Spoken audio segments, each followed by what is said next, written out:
انا انزلناہ فی لیلۃ القدر، ہم نے اس قرآن کریم کو لیلۃ القدر میں رمضان کی طاق راتوں میں سے کسی ایک رات میں اتارا۔ وما ادراک ما لیلۃ القدر، اور تمہیں کیا معلوم کہ لیلۃ القدر کیا ہے؟ جس رات میں ہم نے اس قرآن کریم کو نازل کیا، اس قرآن کے نازل ہونے کی وجہ سے اللہ رب العالمین نے اس رات کو 1000 مہینوں کی عبادت سے زیادہ فضیلت عطا فرما دی۔ لیلۃ القدر خیر من الف شہر، اس رات کا جاگ لینا 1000 مہینوں کی عبادت سے زیادہ بہتر ہے۔ 1000 مہینوں کی عبادت ایک طرف، اور اس ایک رات کی عبادت ایک طرف، اور اس ایک رات کی عبادت 1000 مہینوں کی عبادت سے زیادہ افضل۔ اب آپ اندازہ لگائیے اس رات کو یہ فضیلت کیوں ملی؟ قرآن کریم کی برکت سے۔ آپ ان بچوں کو معمولی مت سمجھیے، جنہوں نے حفظ کیا ہے یہ وہ بچے ہیں جب زمین پر چلتے ہیں تو رب کعبہ کی قسم یہ ننگی زمین پر نہیں چلتے، ان کے قدم کو زمین پر رکھنے سے پہلے فرشتے اپنے پر بچھا دیتے ہیں۔ سمندر کی مچھلیاں قرآن کا علم حاصل کرنے والوں کے لیے سمندر میں دعا کرتی ہے، آسمان کے فرشتے ان کے لیے رحمت کی دعا کرتے ہیں۔ غور کیجئے، یہ قرآن جس شہر میں نازل ہوا اللہ نے اس کو ام القری بنا دیا۔ قرآن جس مہینے میں نازل ہوا اللہ نے سید الشہور بنا دیا۔ قرآن جس رات میں نازل ہوا اللہ نے اس رات کو لیلۃ القدر خیر من الف شہر بنا دیا، 1000 مہینوں کی عبادت سے زیادہ بہتر۔ یہ قرآن جو فرشتہ لے کر آیا، وہی فرشتہ تورات بھی لے کر آیا تھا، وہی فرشتہ زبور بھی لے کے آیا تھا، وہی فرشتہ انجیل بھی عیسیٰ پر لے کر آیا تھا، لیکن اس وقت وہ ایک معمولی فرشتہ تھا، وہ صرف فرشتہ کہلاتا تھا۔ لیکن جب اللہ نے قرآن دے کر اس فرشتے کے ہاتھوں محمد رسول اللہ صلی اللہ علیہ وسلم کے پاس بھیجا، اور غار حرا میں اقرا بسم ربک الذی خلق خلق الانسان من علق قرآن کی آیتیں دے کر جب اللہ رب العالمین نے اس فرشتے کو بھیجا، تو اس دن کی تاریخ سے اللہ رب العالمین نے اس فرشتے کو سید الملائکہ، تمام فرشتوں کا سردار بنا دیا۔ تمام فرشتوں کا سردار کون ہے؟ جبرائیل علیہ السلام۔ کیوں ان کو تمام فرشتوں کا سردار کیوں بنایا؟ کیونکہ یہ قرآن کریم لے کر آئے تھے جناب محمد رسول اللہ صلی اللہ علیہ وسلم پر۔ نبی سب برابر ہیں، کسی پر تورات اتری، کسی پر زبور اتری، کسی پر انجیل اتری،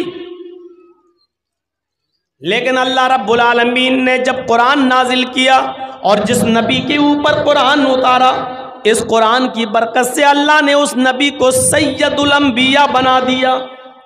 ہم سوچ رہے ہیں، اندازہ لگا سکتے ہیں، سید الانبیاء، تمام نبیوں کا سردار۔ جتنے بھی پیغمبر اس دنیا میں آئے ہیں، چاہے وہ 1 لاکھ ہو، 1.25 لاکھ ہو، کم و بیش 1,24,000 ہوں، جتنے بھی ہوں، قرآن جس نبی کے اوپر نازل ہوا اللہ نے اس قرآن کی برکت سے اس نبی کو سید الانبیاء بنا دیا۔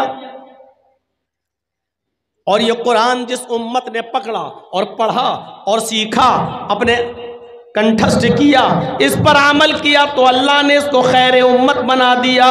کنتم خیر امت، تم سب سے بہتر امت ہو۔ دنیا میں بہت سی امتیں، بہت سی قومیں، لیکن تمہیں سب سے بہتر قوم بنایا جا رہا ہے، اس لیے کیونکہ تم قرآن کو پڑھتے ہو اور قرآن کے مطابق تم دوسروں کو نیکی کا حکم دیتے ہو اور برائیوں سے لوگوں کو روکتے ہو۔ کنتم خیر امہ، قرآن جس امت نے پکڑا اس کو خیر امت کہہ دیا۔ جب قرآن شہروں کی حیثیت بدلتا ہے، فرشتے کی حیثیت بدلتا ہے، مہینے کی حیثیت بدلتا ہے، رات کی حیثیت بدل رہا ہے، تو ایسا کیسے ہو سکتا ہے جو قرآن پڑھائے اس کا مقام نہ بدلے اور جو قرآن پڑھے اس کا مقام نہ بدلے؟ ایسا کیسے ہو سکتا ہے؟ اس لیے اللہ کے نبی نے فرمایا خیرکم من تعلم القرآن وعلمہ، تم میں سب سے بہتر وہ ہے جو قرآن کو خود پڑھتا ہے اور دوسرے کو پڑھاتا ہے، جو خود سیکھتا اور دوسرے کو سکھاتا ہے۔ یہ ہے قرآن کا مقام، یہ ہے قرآن کا مرتبہ، یہ ہے قرآن کی حیثیت جس نے دنیا کی تمام چیزوں کی حیثیتوں کو بدل دیا۔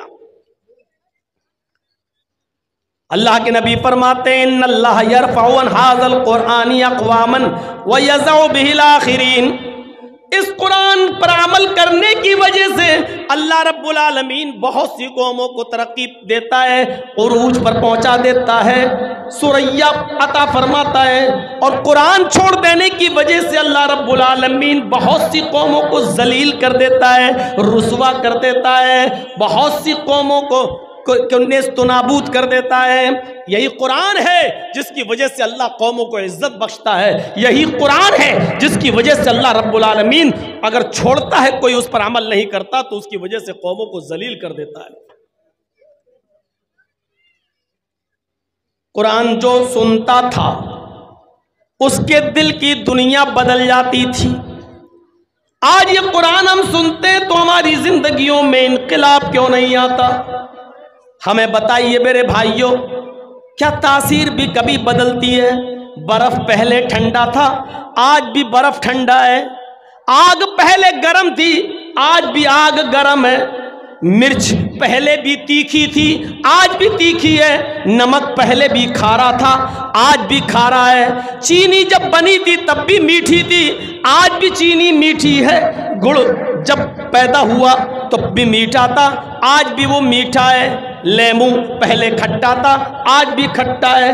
دنیا کی کوئی چیز اٹھا کر دیکھ لو، کسی چیز کی حیثیت میں ہم چینجنگ نہیں دیکھتے ہیں، تبدیلی نہیں دیکھ رہے ہیں۔ مرچ جب پیدا ہوئی تو تیکھی، آج بھی تیکھی۔ نمک پہلے کھارا، آج بھی کھارا۔ چینی اور گڑ پہلے میٹھا، آج بھی میٹھا۔ میرے بھائیوں، پھر قرآن کی تاثیر کیسے بدل گئی؟ پہلے جو قرآن پڑھتا تھا اس کے دل کی دنیا بدل جایا کرتی تھی۔ آج یہ قرآن ہم پڑھتے ہیں اور سنتے ہیں، لیکن آج ہمارے دل کی دنیا کیوں نہیں بدلتی؟ آج اس قرآن کی تاثیر کیسے ختم ہو گئی؟ یہ قرآن تو وہ تھا جو بڑے سے بڑے غصے والے انسان حضرت عمر فاروق جو غصے میں تلوار لے کر محمد رسول اللہ کی گردن اڑانے کے لیے جا رہے تھے، لیکن سنا کہ میری بہن اور بہنوئی مسلمان ہو گئے، اسلام لائے۔ جب ان کے گھر گئے، دروازے پر کھڑے ہو کر قرآن کی چند آیتیں سن لی۔ کہا بتاؤ کیا پڑھ رہے تھے؟ مارا بہن کو بھی بہنوئی کو بھی۔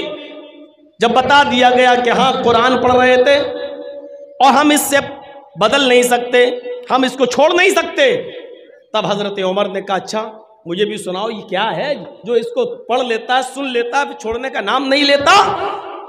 چند آیتیں قرآن کی سنی، ایک آیت دو آیت مشکل سے 3 آیتیں ہی پڑھی تھیں، اور عمر فاروق نے 3 آیتیں ہی سنی تھیں۔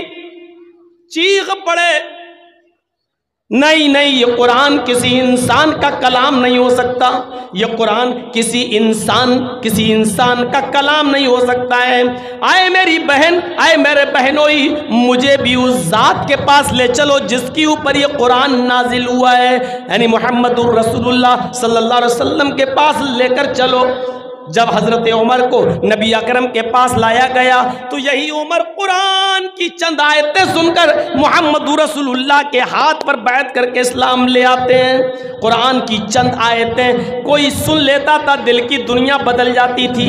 آج کیا ہو گیا ہم قرآن سنتے ہیں لیکن ہماری دل کی دنیا نہیں بدلتی ہے۔ یہی قرآن ہے۔ عبداللہ ذوالبجادین جنگل میں بکریاں چرا رہا ہے، اور محمد رسول اللہ پر ایمان لانے والے صحابہ بھی جنگل میں بکریاں چرا رہے ہیں۔ ہاں بکریاں چرا رہے ہیں، بکریاں چراتے جاتے اور صحابہ قرآن کی آیتیں گنگناتے جاتے ہیں۔ بکریاں چرا رہے ہیں اور قرآن کی تلاوت زور زور سے کرتے جا رہے ہیں، جنگل میں پڑھتے جا رہے ہیں۔ عبداللہ ذوالبجادین جو پکا کافر ہے، اس کے کانوں میں